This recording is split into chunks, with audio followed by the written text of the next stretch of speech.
Ah,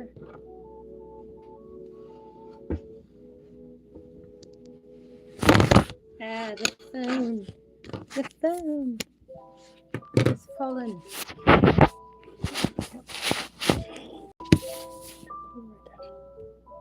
There we go.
That's dangerous near cotton. There.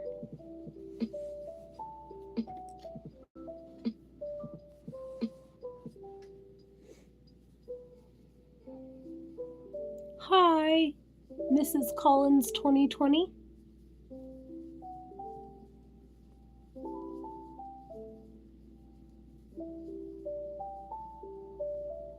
Hi, ooh.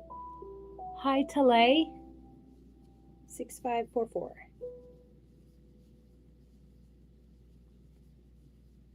Do y'all crochet?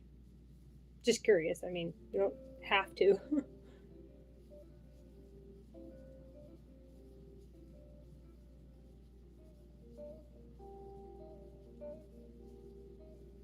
Let's see.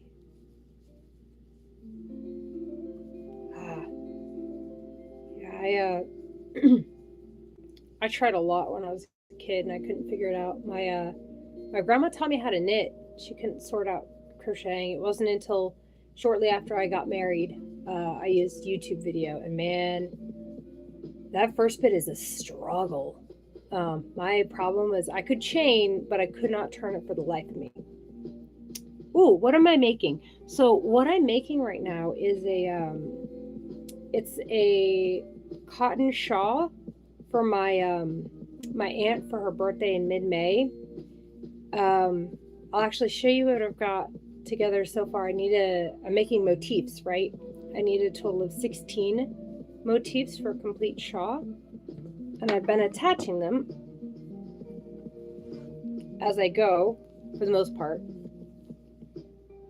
Which way it goes. Here we go. So I know it doesn't look like much now, but it will have oh, can you shout me out? Chris Chris Abraham 5840. But yeah, so one here, and then it goes 3, and then it's supposed to be 5, and then the last row is going to have 7. And then to make it triangular, I have these half motifs that will go right here. So when it's done, it'll look really cool, I think. Well, I know look cool because I've already made one for a teacher at my kid's school. She's actually kind of the inspiration behind all of this. She got a shawl that she bought from a thrift store, and while she loved it, she wanted a different color. And she knew that I crocheted, so she asked me if she brought me the shawl, if I'd be able to kind of figure out how to make it. And I was able to figure it out. I got something very, very, very similar. And now the pattern's stuck in my head, so I've been making it for other stuff. Oh gosh, there's so many chats. I don't know how to. Okay, cool. Can you shout me out? Tele 6544. When did I start crocheting? Ooh. Okay, this is easy because it was shortly after I got married. When I was 25. So, not to date myself, but I have been crocheting now for 12 years. So, it's been super fun.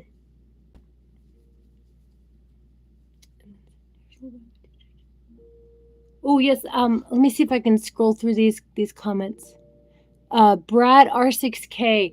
Yes, crocheting is super addictive. And definitely it's for me, it's very, very relaxing, very therapeutic.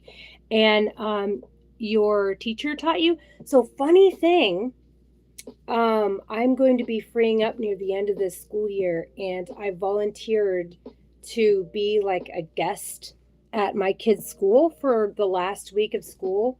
And I'm going to be teaching any of the children that are interested in crocheting on how to crochet.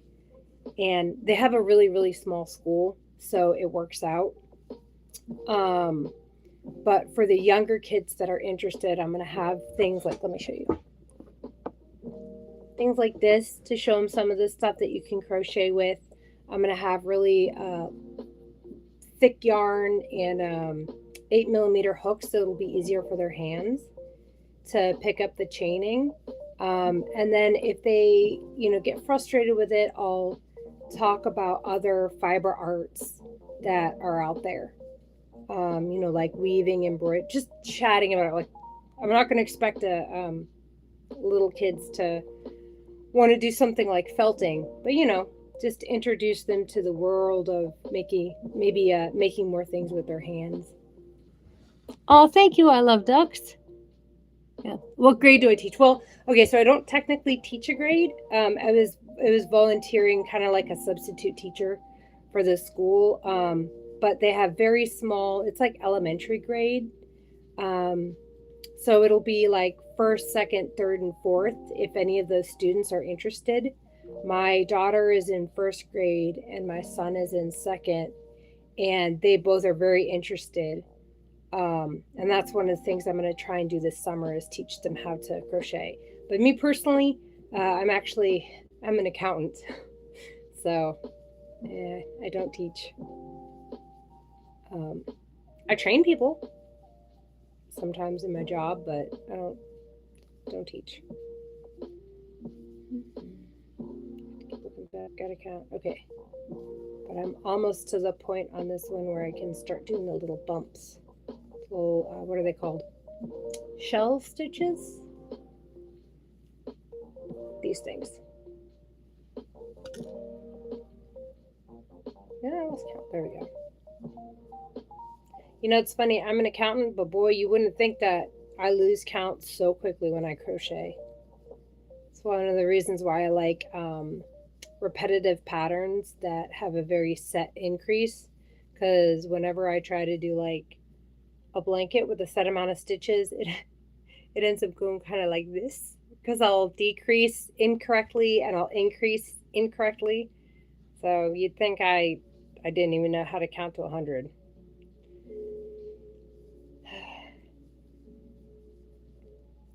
Yep, a lot of counting.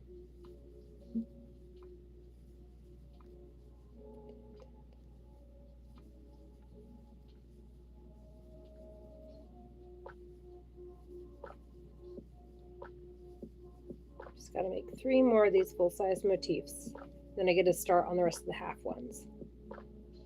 And there's one that I've had to kind of put to the side. So since this is going to be for my aunt and her birthday is mid-May, I want to get this finished before that point. And as fellow crocheters, or actually fellow people who have any hobbies at all, know, a lot of times you end up with a lot of work in progress items. So my phone is propped up on a basket that is currently holding a San Antonio Fiesta themed version of this shawl that I made with, that I'm working on, I should say, working on making with bamboo yarn. So it's incredibly like silky and soft, and it's very, very vibrant compared to this ivory cotton. But they both have their own charm in their unique way. I'll probably take it out in a second and y'all can see it. Oh, well, thank you. That's very nice of you to say. But let me pull this out so y'all can see it. It's only partially completed. And I have a lot of ends to weave in. I try to weave in as I go, but... So here's one half of it. This is actually the side half. Let me try and stand up. So this is the very top center of it, going down this way to make that first, I know it's triangular in shape anyway, but the other half is right here. And I need to finish the half motifs on this one. But, oh shoot, am I holding that right? I'm sorry. There we go. So there's the rest of it. And I set this up in a way so that none of the colors are repeated. So there's a total of 5 colors. And I did it so that none of these motifs will be repeated anywhere. I used a Excel spreadsheet because, you know, accounting, to keep track of everything. But I can't wait till this one's finished and given to my friend as, oh, here we go, as a gift. But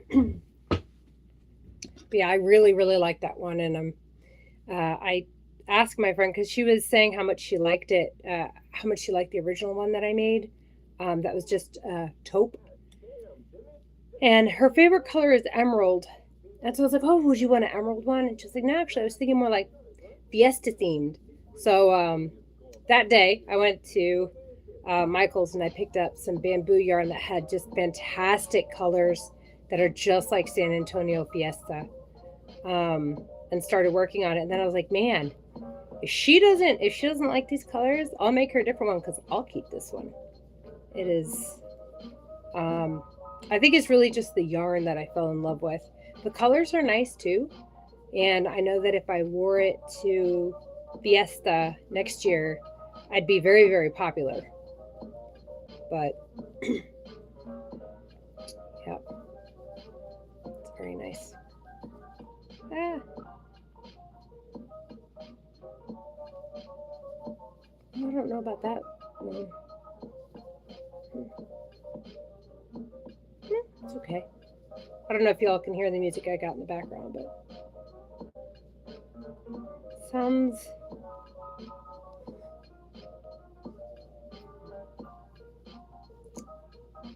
I don't know how to explain what type of music I could call that. All right. It's the second to the last row. There's a total of 9 rows in this too. And while I started with a magic ring, I tell a lot of people, because I'm friends with a lot of people who crochet, obviously. There's actually a group here well, not here in San Antonio. I'm outside of San Antonio, but not that far outside in terms of Texas. But there's a group in San Antonio called Hotties Who Crochet SA, so for San Antonio. And, you know, there's all sorts of different levels of experience in that group. Some people just starting out. And let me tell you, one of the hardest things it feels like to learn when crocheting is the magic ring. And then if you do master the magic ring, if you don't know how to secure it really, really well, then the magic ring might end up failing you and then you'll never use it again. But the thing is, and what I wish more places would, or more patterns would explain, is that a magic ring isn't like your end all be all. You can actually start with like a chain. Just make sure your tail's long enough. And then when you've completed the part that you need, like your foundation center thing, you just take that tail, you weave it back through, you pull it really tight, and it's just like a magic ring. And that's something that a lot of people struggle with when they're doing like amigurumi for the first time, like things like this. Like you think you have to use a magic ring. I didn't use a magic ring for this. I can't actually do magic rings with this type of yarn for whatever reason. I always end up snapping it when I try and pull it. So I just start with the normal like chain 2, and then I'll do my single crochets into that first chain. I just make sure I have a long enough tail, wrap it around those foundation posts, and then I pull it really, really tight, weave it in, and you'd never know that I didn't use a magic ring for my starts. So while I can do magic rings, sometimes I fail at doing the magic ring. But I'm able to make something that looks like the magic ring, so it works out. Man, I really kind of want to work on that Fiesta one now, but I'm so close to finishing. I only have a few half motifs that are left on that shawl, and then of course I have a ton of ends to weave in. I'm trying really hard as I crochet to just bite the bullet and weave the ends in, because like this shawl, I started this one on Tuesday of this week, Tuesday morning, when my mom came with the yarn for me, and I've got most of it done. Like I said earlier, I only have 3 more of these full motifs that I have to make, and then I have to make 7 more of these half ones. And I've been joining as I go, and I've been weaving them in as I go, but I definitely didn't do that with the other one because there's so many strings I have to weave in. So many. And that's, I mean, sometimes if I don't really want to crochet, which is like never, I always want to crochet, but I want to do something and maybe my hands are sore for some reason, then I just take some project that I need to weave in ends on and I work on it. Like I have a bowl, let me show you. I have a bowl full of little granny squares for a pixel blanket I'm doing with ends that I need to weave in. So whenever the mood strikes me, I take one out and I weave in the end, and then I go put it to be blocked. Always a ton of work in progress. Process? Work in process, yes. Work in process, work in progress, either of those two. There's one video I did where I kept calling it work in project, and I was like, that's not the right word. But it was also like, I don't know, 7 in the morning, so. All right, come on, I'm almost done with this motif. Oh, but I'm running out of yarn on this ball. Let's see. That's all I got left on this one. You know what? I think I haven't played a good game of Yarn Chicken in a while. So I think based off of how much I have left and what I have left to do, I should be okay. Should be. We're going to find out. Oh, that's nice.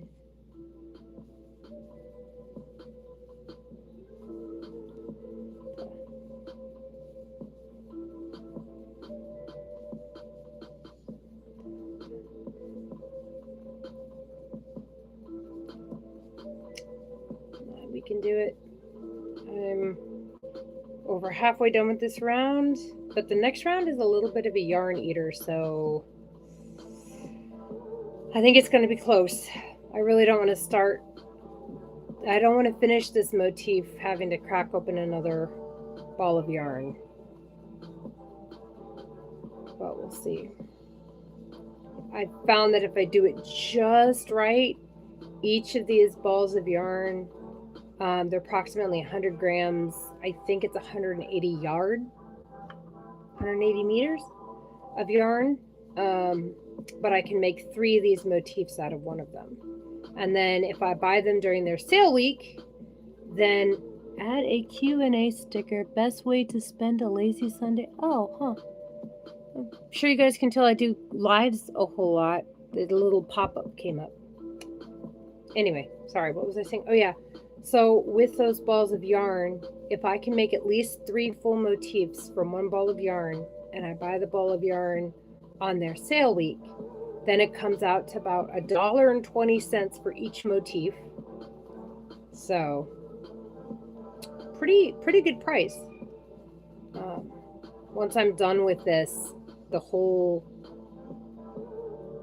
shawl, including the tassels, I'll weigh it and then I'll know exactly how much yarn it took me. I'll have to add in some for, of course, the where do I put it?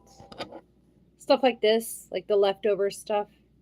And then, of course, when I trim my ends, I'll have to add in like a percentage of weight to really calculate how much the shawl cost in materials. But in terms of time, oh boy, that's a big contention in the crochet community, isn't it?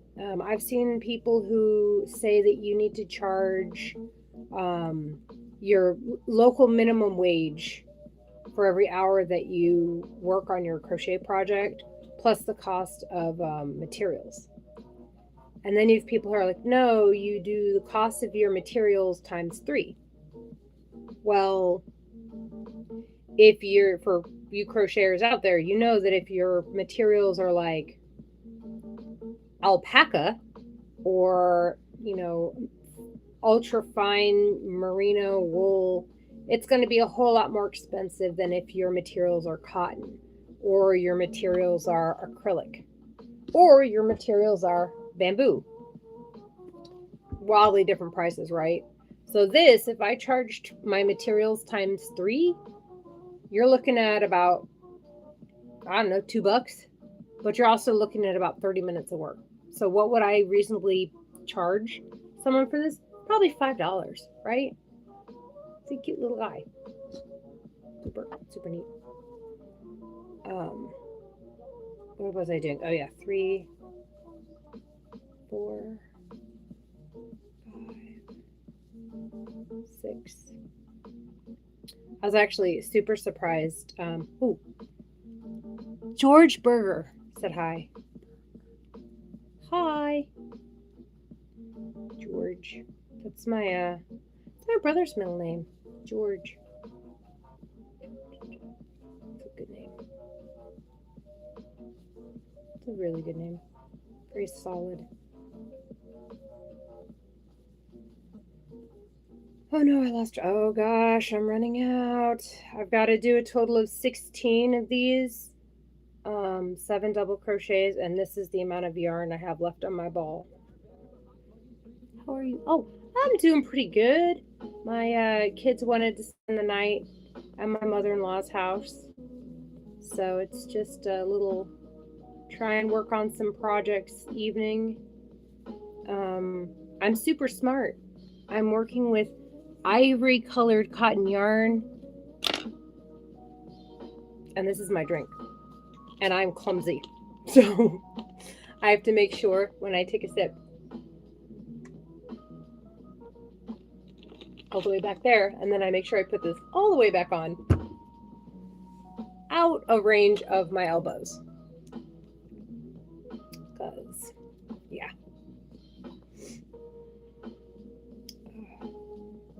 But it was nice. The first shawl that I made, I had told the lady when she asked me if I could replicate the one that she got from the thrift store. Oh, that's right. She wanted to pay me. She wanted to pay me both for my materials and my time. And well, you know, she's a teacher, and also I typically don't charge people for my time because for me, this is a very relaxing hobby.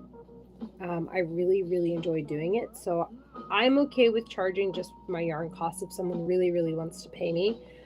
But because of that, I won't sell on Etsy, and I won't go to like the yarn fair or the craft fair type things, because I don't feel it's fair for me to charge basically really low prices while other people are there selling it to actually make a living.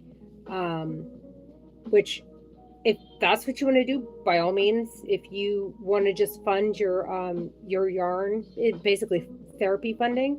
I'm not poo-pooing that at all. It's just that's not my cup of tea, right? Um, but so when she asked me, we agreed upon her paying me just for the yarn, and she ended up paying me more, a fair bit more, and I actually decided to try.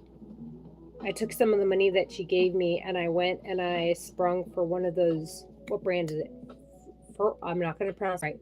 Furls, Furls. And I got, what's it called? The Odyssey 2. I think they name them like they're oh gosh, what is it? Like almost like ships or some sort of like high-tech thing. And I was looking at they actually had product specifications for these crochet hooks, and they gave some of the math behind it, how they have the hooks angled.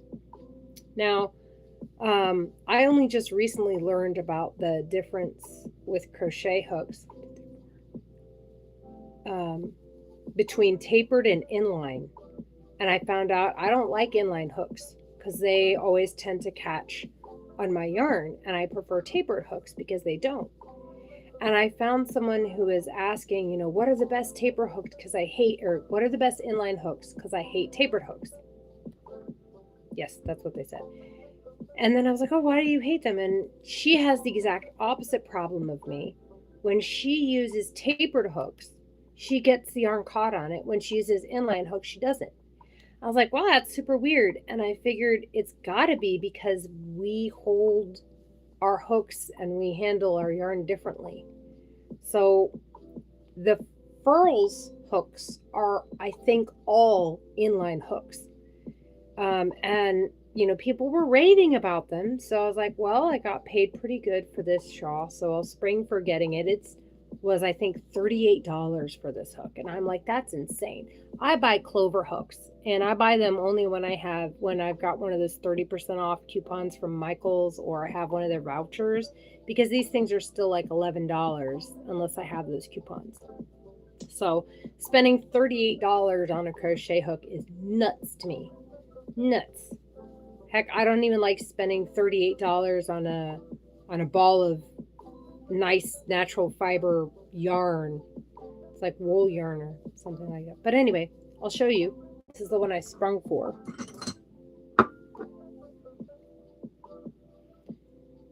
Yeah, the 10 millimeter Odyssey 2. It is really, really nice. But you can see here how it's kind of cut sharply in. That's what makes it inline. And then I should have my 10 millimeter. There's my 10 millimeter Clover hook. See, that's more tapered. It's more smooth. That's the difference. I like both of them, but I do kind of like that Furls one. I use 10 millimeters for double-stranded cardigans. I like the one I'm wearing right now. It's almost a duster length cardigan. Go 7. I can finish this. I know I can. So here's where I'm at so far. I got to make 16, and I got 1, 2, 3, 4, 7. I have 7. I'm not very hopeful at this point. We'll see. I need to put okay, 2 more. 3. Here I go counting again. All right.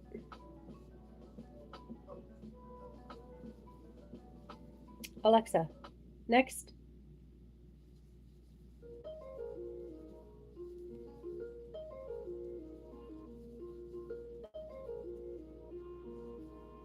I need to figure out if there's royalty-free glockenspiel music or theremin. I like theremins. I I don't think a lot of other people like theremins though, so it's probably not a good idea to have that as streaming music. But this one's okay. Dude, I'm not gonna make it. I'm halfway through these shells, and I don't think I have enough yarn on this ball. 5, 6, 7.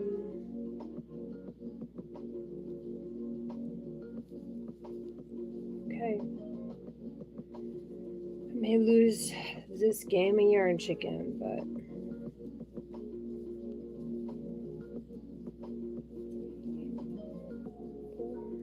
come on. We can do it. 7.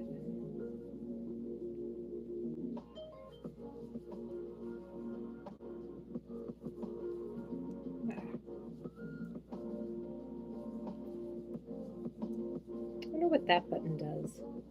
There's a couple like buttons on the side. I don't do live much, so I've never really looked at them, but there's like this little, I think one, oh, I know what the top one is. The top one reverses the camera image if I wanted to change your view of what I'm working on. And then there's a mic thing. Oh, that'll mute, obviously. There's a little, looks like an AI symbol, the sparkly thing. Then there's what are obviously stickers. Then there's a camera thing, so I guess that's to turn off camera if I needed to. That's neat. Okay, and then there's a little down arrow for other options. Where did I do my skip to? There we go. 2. I don't know. I think I'm gonna run out. Darn. That's okay. I got more balls. I picked up some more of this ivory cotton tonight, so I'll be fine. 6, 7.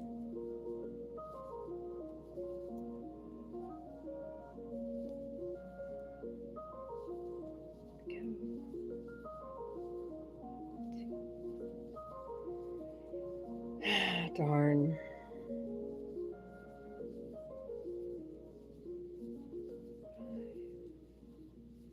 6.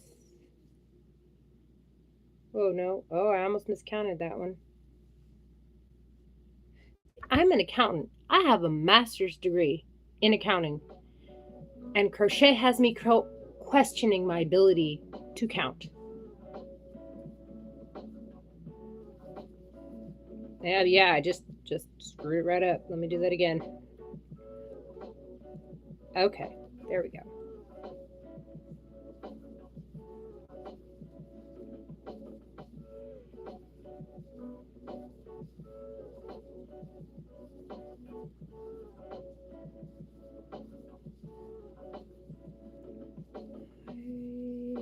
Six. No.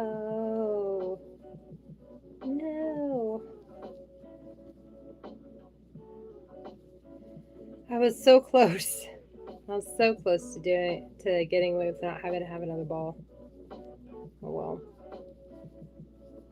4, 5, 6, 7. I'm out. All right. I'm going to step up just for a second and grab another one.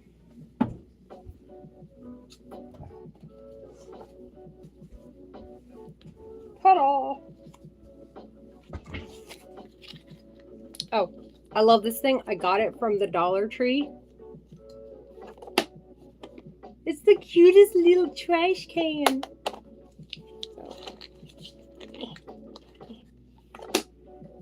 And then the wheels actually work. So I can have like a little wheelie bin in the trash out. Sorry. My kids like this too. So of course they're kids. So anyway. Time to find the center of the yarn. I know I've tried with this yarn to try and do one of those magical center pulls. Just knots the whole thing up. There we go. Oh shoot, I just lost where the string. There we go. No, it's got to go the other way.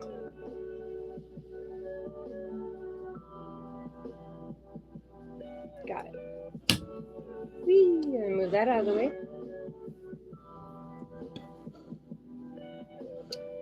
And then when I finish this one, I'm actually going to join it to what I have so far with my shawl. So for those of you who haven't seen it yet, you'll be able to get a glimpse of it. If I knew how to tie knots. Boy, that just gets louder and louder. For me, probably not for you guys.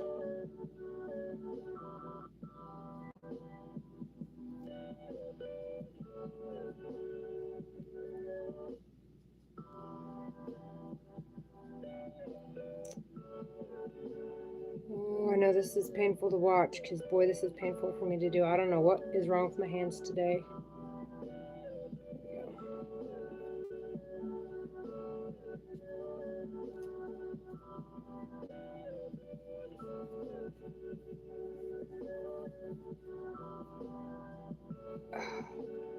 Sweet.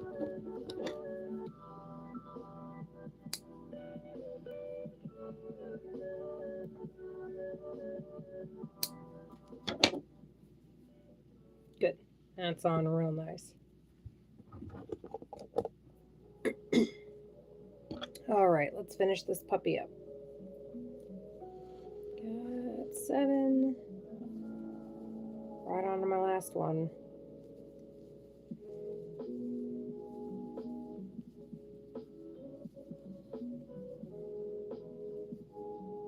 3, 4, 5, 6. What's everyone else doing this fine evening? Apart from watching a crazy lady crochet in her room full of yarn.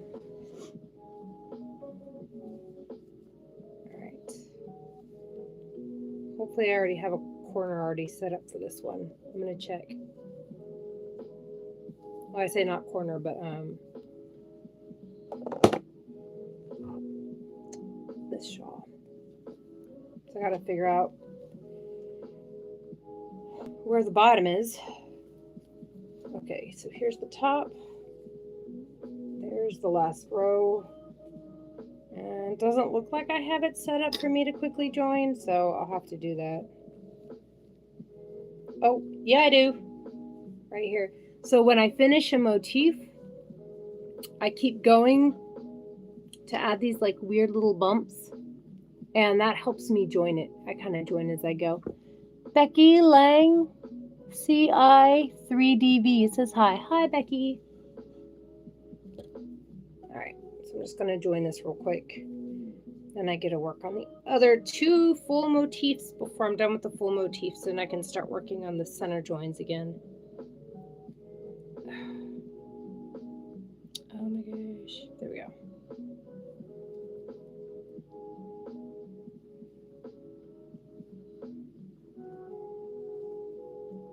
I came up with this method of joining it so I don't have to weave in so many ends. Oh, thank you. So if you like colorful too, I want to show you this, but with like a whole lot of other colors. And this one's done with bamboo yarn. I haven't woven in the ends and it's not finished, but I got put on the back burner for this one because this one's more time sensitive. But yeah, this one's all 5 different bamboo yarn colors.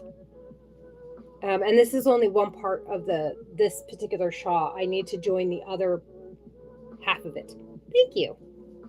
It's a gift for my friend who also happens to be one of my coworkers. She was asking for one of the same pattern of the shawls that I've been making, but in the San Antonio Fiesta theme. And we just recently finished Fiesta here. Which of course that was last week, and boy, it was rainy last week and it's rainy this week. There we go. It's joined.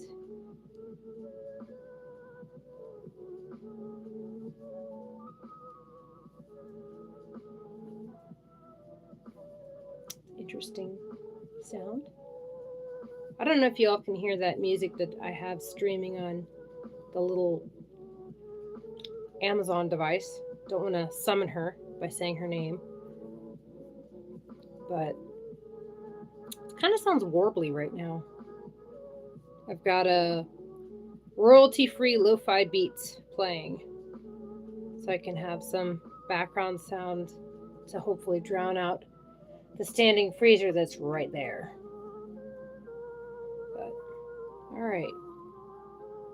Okay, so now, oh, that's right. What I do to try and conserve my yarn, I know exactly how much I need to have enough to weave in, so I'll measure it to like my hook and then cut just below it. So I don't have to like, uh-oh. So my kids are over at my mother-in-law's, and she just texted me asking me if I was still up, which kind of has me worried. I'm not sure if I can look at my texts while I'm streaming and not have it impact anything. But my kids are more important than streaming, so let me just check real quick. Cool. I was able to respond. Nice. I'll see what she says. I may have to go over and pick them up. Or uh-oh, yeah, I got a call. Okay, y'all, thank you so much for hanging out with me for the past 41 minutes. I'm gonna go see what's up with the kids. Bye. See, oh, how do I end this? Oh no, I don't know how to end this. How does this work? I'm so sorry, everybody. Oh, here we go. There's an X.